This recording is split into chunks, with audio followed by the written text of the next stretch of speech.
آپ نے سنا ہوگا حضور نے سورہ رحمان کے بارے میں فرمایا ہے سورۃ الرحمان عروس القرآن. یہ سورہ رحمان جو ہے یہ قرآن کی دلہن ہے. جیسے دلہن کو آپ خوشنما لباس پہناتے ہیں، آراستہ پیراستہ اس کو گہنے اور اس کو زیور پہناتے ہیں، تو جس طریقے سے سجاتے ہیں آپ دلہن کو، اللہ تعالیٰ نے ایک سورت قرآن مجید میں یہ ایسی رکھی ہے سورہ رحمان کی، اسے خوب سجایا ہے. اس میں الفاظ کا در و بست، اس کا اپنا ایک ڈیوائن میوزک ہے. وہ تو اللہ تعالیٰ قراء جو ہے خاص طور پر مصر کے قراء، اللہ تعالیٰ ان پر رحمت نازل فرمائے، ان کی خطاؤں سے درگزر کرے. جس طرح قرآن کے انٹرنسک میوزک کو انہوں نے واضح کیا ہے. واقعہ یہ ہے کہ اگر یہ لوگ نہ ہوتے، شیخ عبد الباسط محمد عبد الصمد، شیخ محمود خلیل الحسنی، یہ لوگ کہ جنہوں نے قرآن کے اس غنا میوزک، یہ لفظ جو ہے آپ حیران نہ ہو کہ میں یہ کوئی شاید توہین کر رہا ہوں قرآن کی، حضور نے یہ لفظ استعمال کیا ہے. تغنو، اس قرآن کو اچھی سے اچھی خوشلہانی کے ساتھ پڑھو.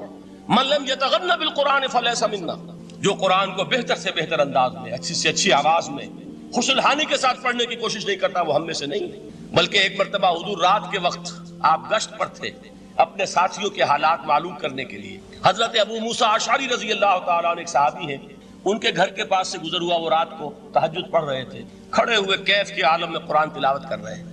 حضور کو بہت پسند آئی ان کی قرات، کافی دیر تک وہاں کھڑے سنتے رہے. اب انہیں کیا پتا کون سن رہا ہے. بالکل اسی طرح سمجھ لیجئے ایک بات یاد آئی ہے، حضور فرماتے ہیں کہ جس طرح کان لگا کر اللہ قرآن کو سنتا ہے کسی چیز کو نہیں سنتا. ہمیں نظر نہیں آتا نا، ہمیں معلوم نہیں ہے، ہم قرآن پڑھ رہے ہیں تو سننے والا کون ہے؟ سب سے زیادہ کان لگا کر خود اللہ. یہاں اس لیے مجھے یاد آیا کہ ابو موسیٰ اشعری کو کیا پتا تھا کہ کون سن رہا ہے. وہ اپنی کیفیت میں نماز میں تہجد میں قرآن کی تلاوت کر رہے تھے، اور ظاہر بات ہے ان کے گھر ایکڑوں میں بنے ہوئے نہیں تھے، ایک ایک کمرہ، ایک ایک کوئی حجرہ، ایسے تو گھر تھے نا صحابہ کے. لہذا حضور پاس سے گزرے، آواز آئی، کافی دیر سنتے رہے. اس کے بعد آپ تشریف لے گئے، صبح فجر میں ملاقات ہوئی تو حضور نے تحسین کے انداز میں فرمایا یا ابا موسیٰ انک قد اوتیت مزمارا من مزامیر آل داؤد. اے ابو موسیٰ، تمہیں تو آل داؤد کے سازوں میں سے ایک ساز اللہ نے عطا فرما دیا. جس طرح حضرت داؤد، لہن داؤدی مشہور ہے کہ جب وہ پچھلے پہر رات کو حمد کے ترانے الاپتے تھے، قرآن میں ہے کہ پرندے شامل ہو جاتے تھے ساتھ، اور پہاڑ وجد میں آتے تھے، پہاڑ بھی ان کے ساتھ شریک ہوتے تھے. تو جس طرح کا اللہ نے ان کو لہن عطا فرمایا تھا، حضور نے تحسین کے انداز میں فرمایا ہے ابو موسیٰ اشعری، اللہ نے تمہیں بھی آل داؤد کے سازوں میں سے ایک ساز عطا فرمایا. بہرحال قرآن مجید کا جو یہ میوزک ہے، قرآن کے الفاظ کا جو حسن ہے، جہاں تک حسن معنوی ہے وہ تو ہر لفظ میں ہے، لیکن یہ حسن ظاہری، حسن صوتی، حسن لفظی، یہ اپنے کلائمیکس پر آپ کو نظر آئے گا سورہ رحمان. لیکن قرآن میں یہ سورت اس اعتبار سے بھی ممتاز ہے، اس کی 4 آیات پر ذرا توجہ کریں گے، عجیب حقائق سامنے آئیں گے. جہاں یہ قرآن مجید کے حسن صوت اور حسن لفظی کی معراج ہے، وہیں اس کی پہلی 4 آیات میں 4 چوٹی کی چیزوں کا ذکر ہے، سب سے اونچی چیز ہے. پہلی آیت کیا ہے؟ الرحمن. ایک آیت ہو گئی. رحمان کیا ہے؟ اللہ کا نام ہے. کبھی آپ نے غور کیا اللہ کے ناموں میں سب سے پیارا نام کون سا ہوگا؟ رحمان. کیوں؟ اس کا مادہ کیا ہے؟ رحمت. ہمیں سب سے بڑھ کر جس چیز کی ضرورت ہے وہ کیا ہے؟ رحمت خداوندی. نام اچھی طرح سن لیجئے اس حضور کے قول کو. حضور فرماتے کوئی شخص جنت میں مجرد اپنے عمل کی بنیاد پر داخل نہیں ہو سکے گا جب تک کہ رحمت خداوندی دستگیری نہ کرے. کسی صحابی نے بڑی ہمت اور جرأت کا ثبوت دیا کہ پوچھ لیا کیا حضور آپ بھی؟ جب آپ نے فرمایا کوئی شخص داخل نہیں ہو سکتا جنت میں محض اپنے عمل کی بنیاد پر جب تک کہ رحمت خداوندی جو ہے وہ دستگیری نہ فرمائے. پوچھا گیا کیا آپ بھی؟ آپ نے فرمایا ہاں میں بھی. آپ انداز کیجئے کہ اگر محمد الرسول اللہ بھی رحمت خداوندی کے ضرورت مند ہوں تو تاب دیگراں چے رسد، ہماری تو سب سے بڑی ضرورت رحمت خداوندی. اب یہ رحمت جو ہے قرآن مجید میں اللہ تعالیٰ کی یہ شان 2 الفاظ کے ذریعے سے آتی ہے، رحیم اور رحمان. اور کوئی مادہ نہیں ہے جس سے 2 نام بنتے ہوں اللہ کا، لیکن یہ مادہ ہے واحد رحمت کا کہ جس سے رحمان بھی ہے رحیم بھی ہے. رحیم صفت مشبہ ہے، رحمت دائم ہو جائے گی، مستقل ہوگی تو رحیم کہیں گے. اور رحمان، اس میں رحمت کی ہے وہ شان ہے کہ جیسے ٹھاٹھے مارتا ہوا سمندر ہو، ہیجان کی کیفیت، طوفانی کیفیت، رحمت خداوندی کا طوفانی جوش، وہ ہے رحمان. آپ تو رہتے اس علاقے میں ہیں، آپ کو معلوم ہے عرب اگر بھوکا مرا جا رہا ہو تو کیا کہے گا؟ انا جوعان. پیاسا مرا جا رہا ہو انا عطشان. بہت غضبناک ہوگا غضبان. غضبان آصفہ قرآن میں آیا ہے، بہت غضبناک. رحمان جس کی رحمت جو ہے جوش میں ہے، ٹھاٹھے مارتے ہوئے سمندر کے مالک. تو یہ اللہ تعالیٰ کے ناموں میں سب سے پیارا نام. اب آگے چلیے.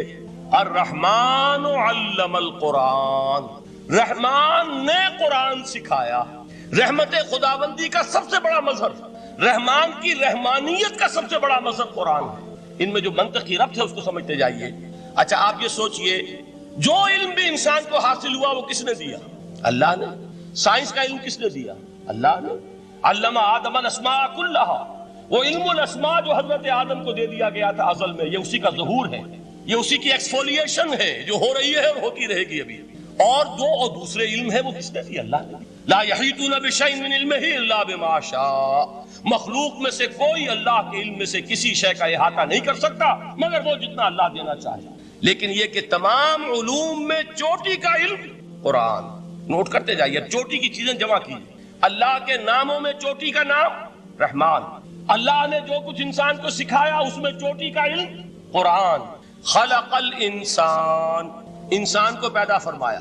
سوال یہ کہ حیوانات کو کس نے پیدا فرمایا؟ آسمان کس نے پیدا کی؟ زمین کس نے پیدا کی؟ فرشتے کس نے پیدا کی؟ کیا مطلب خلق الانسان؟ اس کی تمام مخلوقات میں اس کا کلائمیکس، اس کی تخلیق کی معراج، اس کے تخلیق کا نقطہ عروج انسان ہے. یہ ہے کہ جو مسجود ملائک بنا ہے.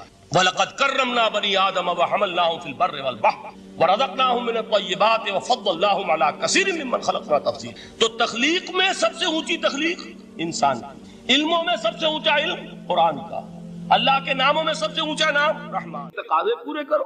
تقاضے کیا ہے؟ ایمان ہے تو عمل درست ہونا چاہیے، ایمان ہے تو جہاد ہونا چاہیے، ایمان ہے تو جان اور مال کھپانی چاہیے.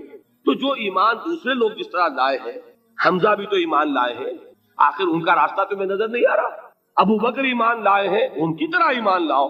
تو انہوں نے کیا کہا؟ انؤمن کما آمن السفہاء، کیا ہم اس طرح ایمان لائے جیسے یہ بے وقوف لائے؟ سفیہ کا لفظ تو سبھی جانتے ہیں، یہ سفہاء کسے کہہ رہے ہیں؟ آپ نے پڑھا تو بہت مرتبہ ہوگا ان آیات کو، کبھی سوچا کس کو کہہ رہے ہیں؟ وہ ابو بکر کو کہہ رہے ہیں، وہ حمزہ کو کہہ رہے ہیں، وہ عمر کو کہہ رہے ہیں. ان کی تو مت ماری گئی. غر ہؤلاء دینہم، انہیں تو کوئی ہوش ہی نہیں. 2 مرتبہ حضرت ابو بکر نے وہ کام کیا ہے کہ ہر ورلڈلی وائز انسان یہ کہے گا کہ حماقت کی ہے جس کے سامنے دنیا ہے. جب ہجرت کے لیے حضور تشریف لے جا رہے تھے، 40,000 درہم کا سرمایہ تھا، جبکہ حضرت ابو بکر ایمان لائے. مکے کے چوٹی کے تاجروں میں سے تھے جو ملک التجار کہلاتے. لیکن اب وہ روپیہ کہاں خرچ ہوا؟ بلال کو خریدا، روپیہ دے کے خریدا یا ویسے ہی خرید لیا؟ آزاد کر دیا. ابو فقی کو خریدا، آزاد کر دیا. 6 ہیں غلام اور کنیزیں محمد رسول اللہ پر ایمان لانے والے جن کو ابو بکر نے اپنے پیسے سے خریدا اور آزاد کیا. یہ روپیہ تو پگھل رہا ہے نا. جو تھوڑی بہت پونجی رہ گئی ہے، تو جب حضرت حضور ہجرت کے لیے تشریف لے جا رہے، وہ ساری پونجی اپنے ساتھ لے گئے، گھر والوں کو چھوڑ کر گئے. بوڑھا باپ اندھا ابو قحافہ، بعد میں وہ بھی ایمان لے آئے. اور یہ ابو بکر ہیں کہ جن کی 3 نسلیں ایک وقت میں موجود تھی مسلمانوں کی. ابو قحافہ مومن، ابو بکر مومن، اور ابو بکر کی اولاد مومن، عائشہ، اسما اور ابو بکر اور عبد الرحمن ابن ابی بکر. یہ کون ہے؟ تو 3 نسلیں جس کی بیک وقت رہی ہیں ایمان میں، وہ شاذ لوگ ہیں، ان میں ابو بکر. لیکن یہ کہ اس وقت تک ابو قحافہ ایمان نہیں لائے تھے، والد نابینا تھے. تو والد ہے، بیٹیاں ہیں، حضرت عائشہ، حضرت اسما، حضرت رضی اللہ تعالیٰ عنہما، بیوی ہے. کچھ نہیں چھوڑ کے گئے، ایک پیسہ. جب باپ کو معلوم ہوا بیٹا چلا گیا محمد کے ساتھ صلی اللہ علیہ وسلم، سخت غصے میں ہے، پیٹ و تاب میں ہے. اب ہمارا کون والی وارث ہوگا؟ کون ہے ہماری خبر گیری کرنے والا؟ بیٹیوں سے پوتیوں سے اپنے پوچھتے کچھ چھوڑ کے بھی گیا کہ نہیں؟ ان کا ہاں ابا جان. کیا کیا انہوں نے؟ کبھی پڑھے ہیں واقعات؟ کچھ کنکر روڑے لیے، ایک کپڑے میں پوٹلی بنائی اور اندھے دادا کا ہاتھ اوپر پھروایا. دیکھیے دادا جان، یہ چھوڑ گئے ہیں، یہ مال ہے، یہ سونے اور چاندی کے سکے ہیں، ابا جان ہمیں ایسے نہیں چھوڑ کر گئے. واقعہ کیا ہے کہ ایک پیسہ نہیں چھوڑا ابو بکر نے گھر والوں کے لیے، سب کچھ لے گئے کہ کیا پتا محمد کے ساتھ جا رہا ہوں، کس وقت کیا ضرورت پیش آ جائے صلی اللہ علیہ وسلم. تو یہ کوئی عقل مندی کی بات ہے؟ اپنے غریبانوں میں جھانکی آپ یہ عقل مندی کریں گے؟ کہیں چاہے نہ، یہ بات دوسری ہے. لیکن یہ کہ اس کو کون ہم میں سے عقل مندی کہے گا؟ اسی طریقے سے جب غزوہ تبوک کا وقت آیا، وہ واقعہ تو بہت مشہور ہے. حضرت عمر فرماتے ہیں کہ اس زمانے میں میرے پاس اتفاقاً پیسہ بہت تھا، میں نے یہ سوچا دل میں کہ اس مرحلے پر تو میں ابو بکر سے بازی لے جاؤں گا. مسابقت ان میں بھی تھی لیکن نیکی کی مسابقت, خیر کی مسابقت, انفاق فی سبیل اللہ کی مسابقت. تو میں نے سوچا کہ میں بازی لے جاؤں گا. میں نے کیا کیا, کل دولت جو تھی اس کے 2 حصے کیے, ایک حصہ گھر رکھا اور ایک لا کے حضور کی خدمت میں پیش کر دیا. حضور نے پوچھا کہ عمر گھر والوں کے لیے کچھ چھوڑا, کہ جی ہاں نصف کیا میں نے, نصف اللہ کی راہ میں حاضر ہے, نصف چھوڑا ہے. ٹھیک ہے. اب وہ آئے ابو بکر, پوچھا حضور نے ابو بکر گھر والوں کے لیے کچھ چھوڑا, کہ نہیں, صدیق کے لیے ہے خدا کا رسول بس, گھر میں اللہ اور اس کے رسول کے نام کے سوا کچھ نہیں تھے. یہی ہے نا, پروانے کو چراغ ہے, بلبل کو پھول بس, اور صدیق کے لیے ہے خدا کا رسول بس, مجھے گھر والوں کے لیے کچھ نہیں چاہیے. یہ کام جو ہے, تو یہ جن کا ہم اس وقت ذکر پڑھ رہے ہیں منافقین, ان کے نزدیک حماقت تھی یا عقل مندی تھی, یہ سمجھداری تھی یا بے وقوفی تھی؟ وہ ہے جو بات کہہ رہے ہیں کہ جب ان سے کہا جاتا ہے ایمان لاؤ بھلے لوگوں کی طرح جیسے دوسرے لوگ ایمان لائے ہیں, تو کیا کہتے ہیں, انؤمن کما آمن السفہاء الا انہم هم السفہاء ولکن لا يعلمون. آگاہ ہو جاؤ, اصل احمق یہ ہے, اصل بے وقوف یہ ہے, انہیں نہیں پتا کہ حقیقت کیا ہے, نفع کیا ہے, نقصان کیا ہے. وہ جو بات میں نے سورۃ العصر میں بیان کی تھی, والعصر ان الانسان لفی خسر الا الذین آمنوا وعملوا الصالحات وتواصوا بالحق وتواصوا بالصبر. جس کے ذہن اور قلب پر یہ صورت کندہ ہو جائے گی, اس کے نزدیک عقل مندی یہ ہے کہ سب کچھ اللہ کی راہ میں لگا دو.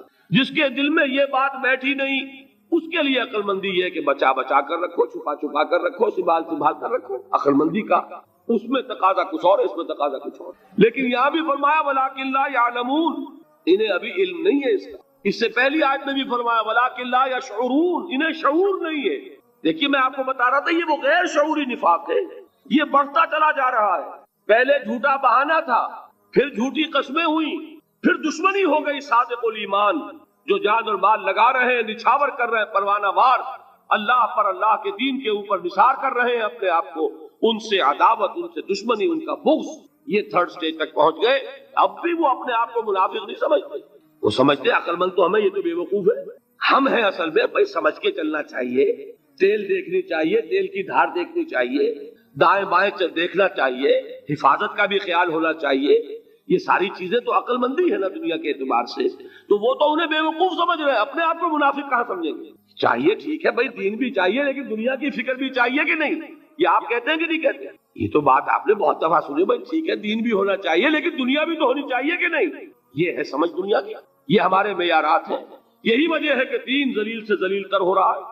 دین وہ جو میں نے حال ہی کے اشعار سنائے تھے کہ پستی کا کوئی حد سے گزر نہ دیکھے, اسلام کا گر کر نہ ابھر نہ دیکھے, مانے نہ کبھی کہ مد ہے ہر جذر کے بعد دریا کا ہمارے جو اتر نہ دے. یہ دریا چڑھا کب تھا؟ جب صحابہ کرام نے وہ فینیٹسزم جس کو آج ہم کہیں گے, اس کا جب مظاہرہ کیا, اس کا ثبوت دیا, دامے درمے سخنے, جان مال تن دھن سب لگا دیا, تو اللہ کے دین میں بہار آ گئی, رونق آ گئی, دین کا غلبہ ہو گیا. اور جب ہم اپنے سمجھ کر رکھیں گے تو ظاہر بات ہے کہ اس کا تو پھر جو حشر ہوگا وہ وہی. دین میں کمزوری, ہماری دنیا جو ہے پھل رہی ہے, پھول رہی ہے, دین جو ہے وہ کمزور ہوتا چلا. یہ ہے 3rd سٹیج اس نفاق کی, کہ جس کے بعد اب کوئی امکان واپسی کا نہیں. یہ غیر شعوری نفاق, جان لیجئے کہ یہ نہیں ہے کہ ماضی ہی ماضی میں تھا, اب اس کا کوئی امکان نہیں. یہ نہ سمجھیے, اب بھی یہ نفاق جو ہے, یہ میں بتا دوں آپ کو, ایک عام آدمی ہے, دین کا تقاضا ہی سامنے نہیں ہے, اسے پتہ ہی اتنا ہے کہ اللہ کے دین کا تقاضا نماز روزہ, وہ نماز روزہ کر رہا ہے, اس پر نفاق کا حملہ نہیں ہوگا. اس کو آپ کہہ دیں کہ اس کی سمجھ کم ہے, اس کا شعور کم ہے, اسے پتہ نہیں ہے, دین کے تقاضوں سے واقف نہیں ہے, وہ بچا ہوا ہے, وہ محفوظ ہے. وہ جو میں نے آپ سے کہا تھا پرسوں, اور ایک صاحب نے جواب دیا مجھے بعد میں کہ آج آپ نے جو بات کہی ہے تو کل لوگ کم آئیں گے, آپ نے ڈرا دیا کہ یہ جو تقاضے دین کے سامنے آ رہے ہیں تو اس سے ذمہ داری بڑھ رہی ہے. اب جس نے سمجھ لیا ہے پھر پیچھے رہے, وہ نفاق کے خطرے میں ہے.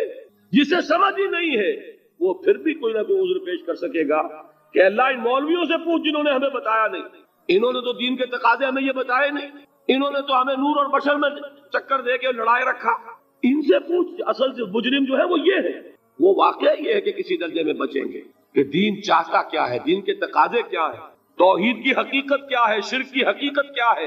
اس کی طرف اگر توجہ ہی نہیں دلائی جا رہی اور اس غریب کو پتہ ہی نہیں, اسے پتہ ہی صرف یہ ہے کہ کھڑے ہو کر سلام پڑھنے میں اتنا فائدہ ہوتا ہے، وہ پڑھ رہا ہے بیچارہ، لہذا اس کا معاملہ آسان ہے بنسبت اس شخص کے کہ جس کے سمجھ میں آ گیا ہو، بات اس نے پالی ہو۔